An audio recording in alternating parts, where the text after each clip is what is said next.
Hey, so do you live in Harris County and want to lower your property taxes? Well, most people do. So I'm gonna go through the step-by-step process of protesting my own personal property taxes so you kind of see about what is needed and what the steps are and what best practices are so you can get your property tax value as low as possible. So it's gonna be an adventure. Let's get started.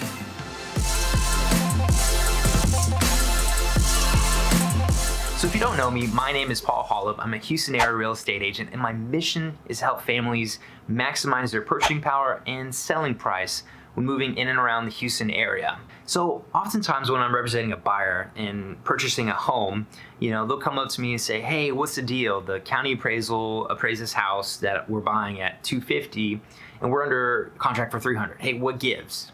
And then we have a discussion about what the county appraisal is and how that's not really a reflection of the market.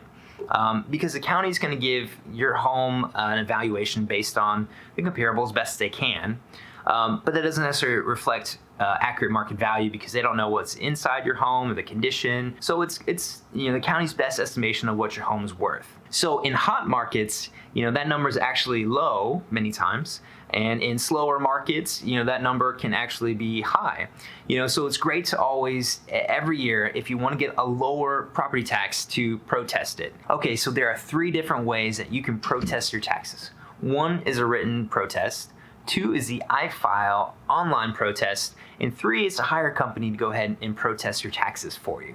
So let's dive into those. So if you want to do written protests, you need to send in your protests usually within 30 days of receiving your evaluation. But there's a form on HCAD or Harris County. So I have linked to that in the description below. So if you're interested in that, you can do that there. Fastest and easiest way, and then I would suggest the iFile, which is Harris County's way of doing an online file system. And that is actually very helpful. It's quick.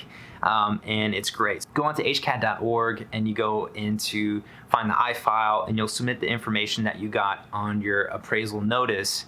Now, after a particular amount of time, a lot of times they'll come back to you and send you an I-settle, and this is usually a valuation that's a little bit lower than what they gave you, and maybe somewhere in between, maybe where you think your house is worth. And then number 3 is to hire a professional company to go ahead and protest your taxes for you, and you just want someone to take care of it. That might be good to do to save you some time and money. A lot of times they'll take between 30 and 50% of what they save you. It can be worth it to you. So those are the 3 different ways to protest your taxes in Harris County. Okay, so my property valuation I got from Harris County Appraisal District last year was $252,911. For most standards, it's not a very expensive home in Houston. But over time, our property value has gone up and up and up, and increased our taxes and our monthly payment. So what I want to do is protest my taxes to get it down to $225, which is what I feel the fair market value would be for it. And so that's kind of what my goal is. In the grand scheme of things, if I were able to get it down that much, I did the numbers and it looks like I'd save probably around $700 in property taxes a year, give or take. And that may not sound like a lot of money, it may not be worth it to you because we're on the Dave Ramsey plan. We're trying to save money and get out of debt, which I am a Dave Ramsey endorsable provider. They sent me an email with an I-settle, which is basically their counter to me, and it came back around $237, which is great, a good reduction there. But I'm hoping for $225. So I rejected the I-settle and wanted to see if I can meet with an appraiser or go before the appraisal review board. So those are the 2 options I have next. And for some reason, I'm not sure if I missed the informal meeting or what, but I'm going before the appraisal review board. So I want to kind of get ready for that, what to expect. And what I know, and oftentimes when I help clients, is I'll pull some of the comparable homes sold during the prospective tax year that are kind of on the lower end so that we can get a lower valuation. So I pulled the comparables for my neighborhood and found 2 homes that sold for $225, actually $225 and $226. And I found another home similar size that sold for $235 with the pool. So I'm hoping that these 3 different comparables will be helpful to lower that valuation. So I'm going to present those. I'm hoping to present those before the board, see if they'll review them and lower my value a little bit more. So I've heard going before the appraisal review board is actually more difficult to get the valuation you're hoping for. So I thought I'd reach out to a professional to go ahead and give me some tips and tricks as far as what I need to do to make it the most successful as I can. So I'm going before the appraisal review board coming up. What are maybe some suggestions you have for me or people going before the board as far as, how to be successful, and any tips and tricks you have? Yeah, absolutely. First off, kudos for protesting it. It surprises me how many folks leave the value in place without ever actually challenging it. I think there's this misconception out there that there's actually an appraisal done on your property, and the counties do a really good job. It's just so many parcels that they rely on a lot of automated valuation systems, and in reality, the only way to test the value is by challenging it and seeing if it's an accurate value. And not every single time is the value going to be an incorrect value. Sometimes the valuation may be low compared to what the actual comparables are, but I think it's always worth protesting it and challenging it, especially the way the system is set up to where it's not a penalty. There's no penalty for challenging it. The property tax system invites you to be part of it and challenge the value and make sure that what's on the tax roll is correct. But yeah, so first step is making sure that you protest, and so you've gotten that. The second thing is to make sure that you're looking at the same timeline is what I would recommend. The way the property tax system is set up is more of a arrears type. A lot of folks go in there and they'll use comps from the last 3 months or so. Really what we're looking at for this year's value is the 2018 market. So you kind of want to be looking at the same timeline as everybody in the room so that your presentation will have a little more credence. Another advantage the property owner has is that they know the condition of the property from the inside out. Obviously, when we're representing property owners, we don't always know every one of the condition issues that may be part of the property. When a property owner represents themselves, and then they can have some of the photographs or estimates or that type of thing that support any condition issues that are with the property.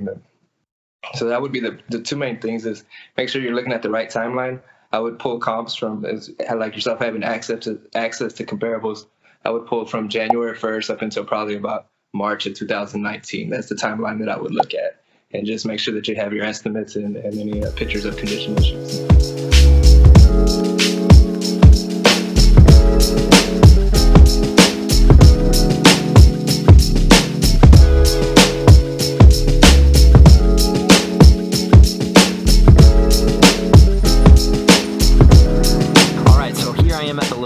For my appraisal review. I'm kind of excited, a little bit nervous, but I got nothing to lose, like Jaime said. So let's see how it goes. Okay. Well, welcome to your hearing, sir. All ARB hearings are recorded. Can you please state your name for the record? Yes, Paul Holub. Okay, so I just got out of my meeting with the appraisal review board, and I had to say my impressions of walking through and going through the HCAD headquarters here, I was actually really impressed. People were really friendly. There was a process. I sat down, and they called me within 10 minutes ahead of schedule. So I was really impressed. For a government agency, for the county, you think that, okay, hey, it's going to be a DMV, sit and wait for a long time. But it was very smooth, and I think it does help kind of having a slow day during the rain. So I think that worked out to my advantage. Sat down in a little conference room, and there was an appraiser for the county. He had all the numbers and everything pulled up. And then there are 3 citizens that, kind of help make their own decision as well. Everything was very formal. Hey, submit your evidence here, talk now, state your case. Okay, the appraiser's going to respond, and then the members are going to decide. So the appraiser actually came back. I presented my case, and the appraiser said, well, it's actually, we can value it at $240, and I was hoping for about $225 valuation. So I was a little bummed by then but then the members came back and said, well, 2 of the 3 said, okay, well, I actually think it's worth $236. So, so that's the value I got. I didn't get the 225, so a little bit bummed about that, but, hey, I lowered my taxes instead of just kind of increasing every year. And I'm going to fight it again next year, hopefully get a little bit lower, because I know there's a home again right behind my house that sold for $210. So I want to know from your experience, maybe some tips and tricks or your experience from protesting your taxes. Have you been successful? What have you done that helped and worked out? Or have you had just a terrible story? So I want to know in the comments below. And if you'd like some help moving in and around the Houston area, feel free to reach out to us. Check out my channel. Check out the website at holubteam.com. Love to help you move with your next move. So thanks so much. All the best to you.